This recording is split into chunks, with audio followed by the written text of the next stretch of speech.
Caleb's back holding up? Yeah, it's tight. He didn't practice today.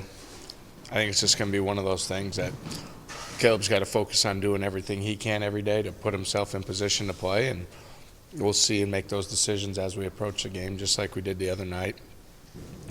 However that goes, wherever it leads to, I don't think there's an exact answer to it. It's just going to be one of those things he just keeps doing what he can do, and we'll see where it's at. Would it be beneficial if he took a week off, or is it the back is going to be the back regardless? Yeah, that's way above anything I know about.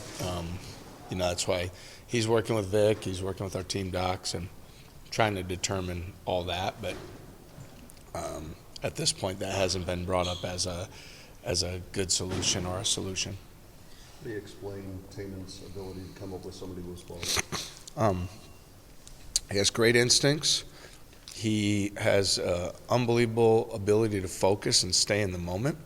So part of that is the instincts allow you to react quicker, but it's also if you stay in that moment, you're able to read those plays quicker also. Sometimes guys react or become emotional, and he has such a high emotional intelligence and then I think it's just want to and care factor, and he's obviously got all that.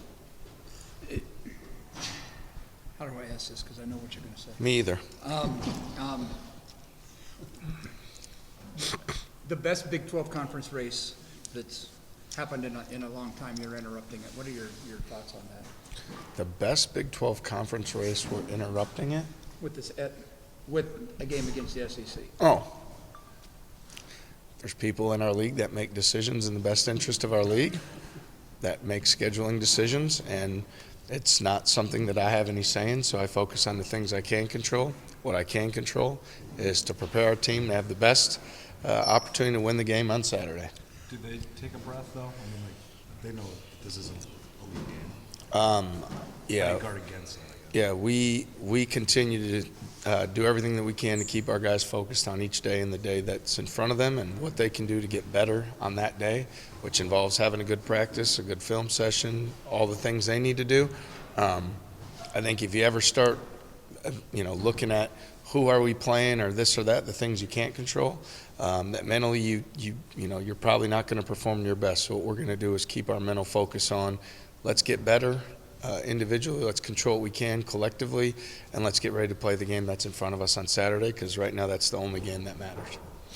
Go ahead. Talked a lot about Taman performing at such a high level as a true freshman in the league, very experienced guards. Just going back though, thinking about Jeremiah's injury, you probably maybe Taman can ease in a little bit more. It changes for him immediately. How, looking back, were there moments where you were just like, this kid's ready no matter what? You don't really ever know that, right? And what I'd say where Taman was, where things have gone well for him is how he prepares to be ready for those moments. So I don't know how things would have played out differently with Jeremiah one way or another. But what I can say is that with Taman, he stays in the moment. He's so mentally tough. He cares so much. And so he's able to continue to elevate, his game in key moments because of his preparation and then his ability to stay locked in. So, I think it'd be naive for anybody to say they knew he would play this well.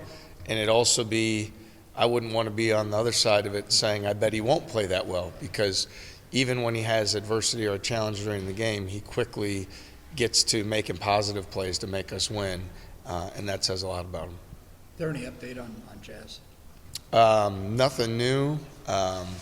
He goes to the doctor, I think, next week to just kind of get it evaluated to see if he'll be able to return to practice. So, until he has that appointment and, is either given ability to start practicing or not, we won't know really what the timeline is until that decision's made. Why is Shun playing in a way that seems like it's more impactful than it has been all year long? Yeah, it's all coaching. What took you so damn long? Pacing it. No, I'd say Shun's confidence continues to grow. I think what you see from him, and as we've gotten into league play, there's more and more multiple effort plays that he makes. So his confidence, he feels better. He knows he's at a ball screen.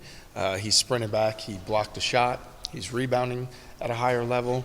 I also think how teams play pick and roll a lot of times in our league that, you're able to put him in certain areas where he can be really effective, making plays and making decisions. And then I just think, and the guy's in his last year, excuse me, you get a point, you have that tremendous sense of urgency. You start to think about, like, there was a lot more yesterdays than there is tomorrow in my college career, and I want to finish this thing out the right way. So I'd say he works at it, multiple efforts. Teammates trust him. His confidence is growing, and we're going to continue to elevate him because he's playing really well. Has he figured something out with how you guys are playing defense where he can do everything you're asking in terms of ball pressure and still block shots? Because it seems like he's been a much bigger rim protecting presence the last 2 weeks or so. I do think so. I think, and again, it goes to the multiple effort of I got to be up at the ball screen, I got to sprint back, I got to talk, I see the rotation, I got to go make a play, I got to come over and make a rebound. So, I mean, there's 5 or 6 things you have to do well in the possession, and we pride ourselves defensively on being a multiple effort, fly around team. And I do think over time he understands exactly what that feels like and what it needs to be like, and is doing it more frequently. You're seeing a lot more possessions of him doing it maybe than we were a few months ago. What has kind of stood out to you in preparing for Missouri, specifically how they play offense?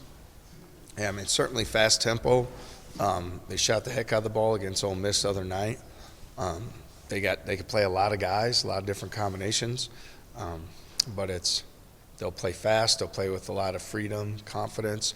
They can score points in a hurry. They've got like a really good ability, especially at home, to like score in bunches. So, like all games, us controlling the tempo the way we want, us valuing the ball and possessions, us getting great shots, and getting back in transition defense has been a common theme for us. It's going to be really important in this game because they're at their best when they're in transition.